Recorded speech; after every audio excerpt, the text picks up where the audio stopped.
Hey everyone, it's Forza Dave here. Welcome back once again to another video on my channel. Today we're going to be taking a look at the newest version of OBS, and I'm going to be giving you guys a tutorial, an updated tutorial that is, on the best way that you can record high quality 1080p 60 frames per second videos for your YouTube channel of your games, whether you're wanting to do kind of gameplays, funny moments, montages, anything. This is going to work for all of you guys. So go to the website for OBS, just type into Google, you'll find it. You know, I shouldn't have to leave a link in the description for this kind of thing. You should just be able to find it on your own, honestly.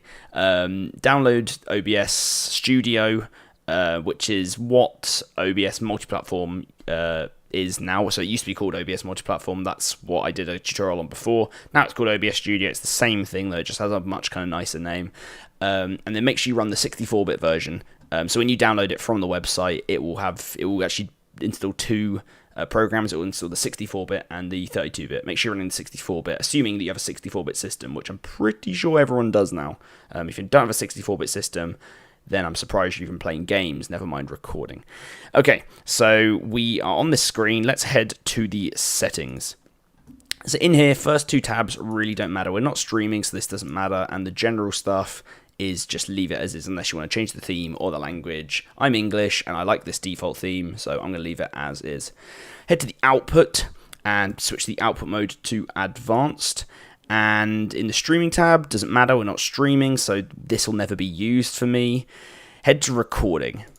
Type, keep it on standard. Recording path. We want to set this to a fairly fast hard drive, so many people might just have a singular hard drive, like a single terabyte hard drive, which I think's nuts. I could never have all my games as well as my recordings on one hard drive. It's much more efficient to have a separate hard drive for recordings, and that's what this D drive is. Sorry, I just kind of choked on my own.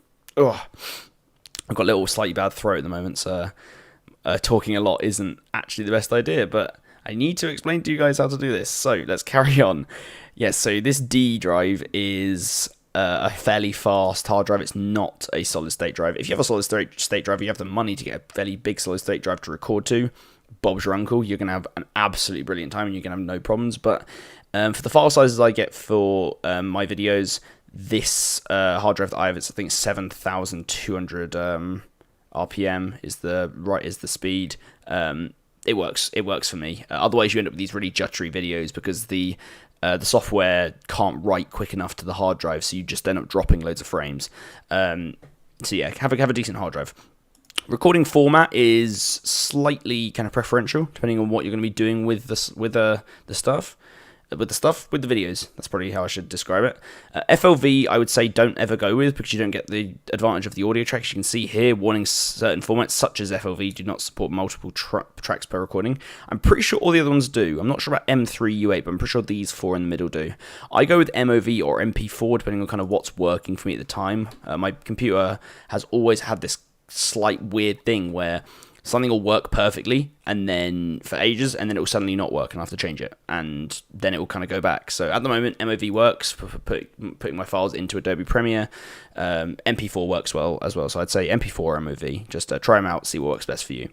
Audio tracks, I have 3 audio tracks in for my videos. I have my mic, I have my desktop audio about my games, and then I have my Discord / Skype audio. If you want a little tutorial on how to split your voice chat audio with your friends and stuff in Discord from your game audio, I'd say go check out Jack Fragg's video on it's using DxTory. It's not using the same bit of software, but there's a bit in it where he talks about voice meter input. So just search on YouTube for it's like Jack Fragg's recording tutorial, and you should find it there because that's how I learned how to do it, and he explains it far better than I'm going to explain it at the moment.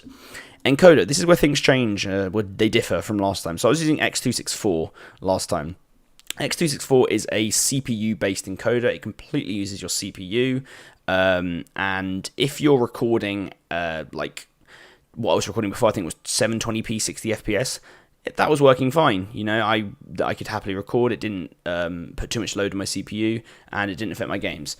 However, now that I'm trying to record at 1080p, bumping up that resolution quite a lot, I can't really handle the X264 encoding. my CPU is an i5-3570K, slightly overclocked, and still it doesn't keep the frames as consistent as like them. It's not like I turn it on and then the frames go to shit and I can't play or anything like that.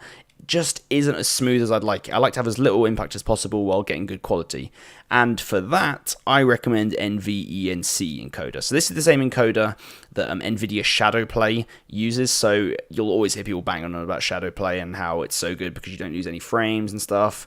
I will say that the NVENC encoder within OBS Studio is not as efficient as Shadowplay. Like Shadowplay does like barely drops frames. You might drop like 1 or 2. I'd say I've dropped a maximum of like 10 frames when I've been running at like 150 plus FPS and stuff. So it's not really noticeable until you get into some really maybe like densely populated areas on like a really big online game and stuff.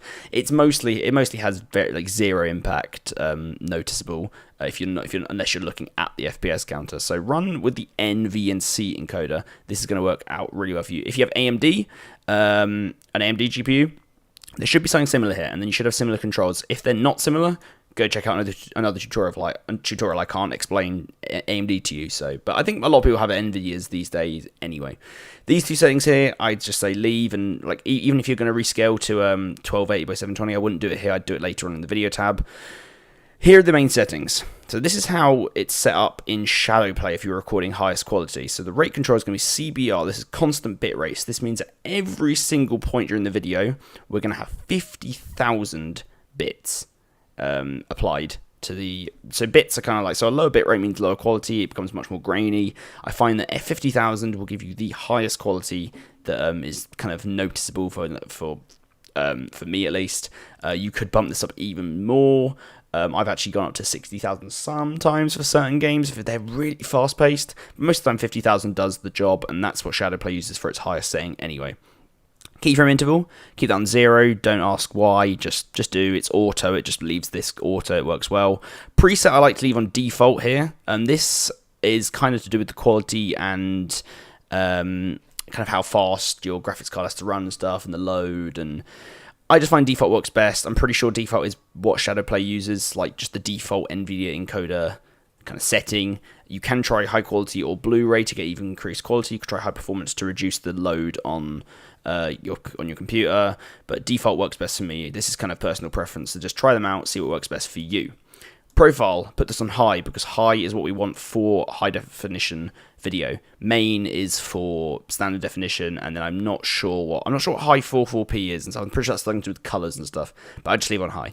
Level, leave this on auto. 2-pass encoding I do not use at the moment. I might try it out at some point, but I just don't understand how 2-pass encoding works when you're recording rather than like rendering something out of some software. I just think it's a bit weird.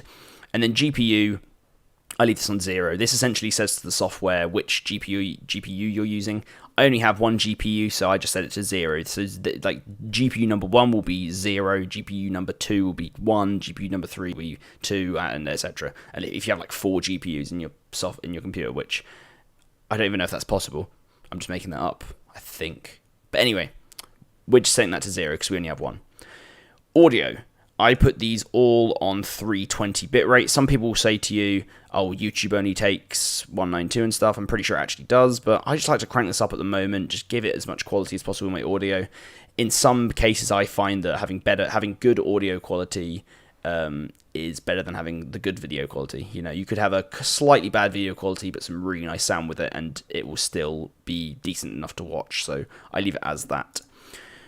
Audio, I don't have really much to say here. This is kind of based on what I was talking about earlier. So I've got my mic here as my primary mic device, my Producer USB microphone, and then these two are essentially the two channels using voice meter. So the first one is the game audio, and then this is the Discord audio. So, but as I said, I'm not explaining this. Go watch the Jack Frags video if you want to know that. Sample rate. I've put to 48 kilohertz. You need to have this set universally amongst all your devices. So when you go into the Windows settings down here into your like recording and playback devices, you need to have it all set to the same. That's what matters. Otherwise, you can have these desync problems. So I have everything set to 48 kilohertz, and then when I drag it into Premiere Pro, I have that as 48 as well. Channels put on stereo. I've never actually tried mono. I know that stereo is kind of 2-channel, mono is 1-channel. I just think stereo would be better. Maybe I'm mistaken. Someone who knows a bit more about audio can explain that a bit better than me, probably. Let's head into video next. So the base canvas resolution is 1920 by 1080. So this is basically the size of your monitor, which is already detected as 1920 by 1080, which is great. And then the output scaled resolution is what you're actually recording as. So if I wanted to downscale this to 1280 by 720, 720p, I could do that. However, I'm not downscaling. I'm going to leave it as 1920 by 1080. The next thing is the downscale filter. So when you downscale, you kind of have one of these filters to kind of how good the downscaling is. This doesn't matter for me because I have it not scaled. However, I found that bicubic actually works best for me. And the background just changed on my computer, which was quite interesting, wasn't it? I didn't realize that Windows 10 did that. Yeah, interesting. I just changed my computer background to a couple of backgrounds, so I didn't realize it was going to switch between the two. Awesome. FPS values, I'd have this on common FPS values, and then you can set this to 30 or 60 are the main ones we'd like to set it to. 60 is what I run to get the best quality. Hotkeys, you can set up a hotkey here to kind of start and stop. I don't use one because I literally click start and then go and then it works. That's what works best for me, but you can set up some hotkeys here, which could be quite interesting. And then advanced, this is some stuff which I didn't recover last time, but I think it's actually quite important. Process priority, I'd leave this on normal. You can. I don't like the idea of putting the process of recording on high because I just feel like that's not going to help your game in any way because your game's going to have less like CPU and RAM available to it. So I'd leave that alone. Video, the renderer, I leave on Direct 3D 11. You can try gel. I don't think it makes too much difference. I think it kind of depends on the games you're playing. But at the moment, I've had no problems with using Direct 3D 11, so I'd just say leave it on that, or just leave it on whatever it is when it started. Video adapter is actually blanked out for me, so yep, I'm going to leave that blank. Color format, I leave on NV12. This is actually the lowest quality color format, but for the recordings I do, it works out fine. It gives me nice enough colors, so I leave it as is. YUV color space, I think mine was on 601 when I started, but I've bumped this up to 709, and then the color range, I actually leave on partial. When I bump up the color range, you can go and look on Wikipedia or something else to get someone to explain to you what all the colors and stuff mean. What is 709? What is 601? I find that leaving the color range on partial gives me much nicer to look at colors. They're maybe not as vibrant, but I find that the full color range crushes the blacks way too much and makes it kind of uncomfortable to look at. So leaving it on partial is what works best for me. So that's all the settings. And if we head back into here now, all I really have to say is if we were to have a scene here, you can see I've got a scene, and we can make new scenes like this. You can make a scene, you can then right click on the sources, add, you can add a bunch of different things. What I would usually add would be a game capture. You click OK, and then I unclick the capture any full screen application window here, and then I have all of my things here which I can click. And then you can basically choose the window, and then it would come up here. And then you just press start recording. And that's literally it. That is the settings I use currently for OBS to get kind of shadow play style quality and style encoding. It works out really well for me and allows me to get this multi-track audio, high quality gameplay footage for all my videos.